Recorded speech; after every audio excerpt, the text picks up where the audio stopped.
হাদিসের মধ্যে আছে, কোন বান্দা যখন আল্লাহর দিকে ফিরে আসে, তওবা করে, পিছনের গুনাহ মাফ চায়, আগের গুনাহ ছেড়ে দেয়, আর করবে না ওয়াদা দেয়, আর আল্লাহর দিকে ফিরে আসে, এক ফোঁটা চোখের পানি ফেলে মাফ চায়, হাদিসের মধ্যে আছে আল্লাহ তাআলা তখন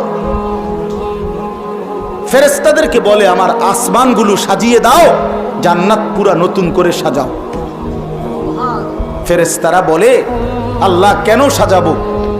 তো আল্লাহ তাআলা বলেন, আসলাহাল আবদু মাওলাহু, এক গোলাম তার মুনিবের সাথে সম্পর্ক ঠিক করেছে।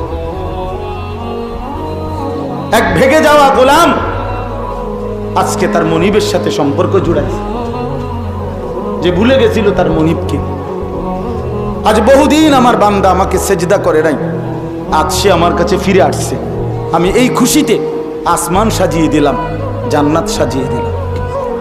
তাইলে যে মানুষটা ফিরে আসলে আল্লাহ এত খুশি হয়, তো যে তাকে ফেরাইলো, চেষ্টা করলো, তার প্রতি কি পরিমাণ খুশি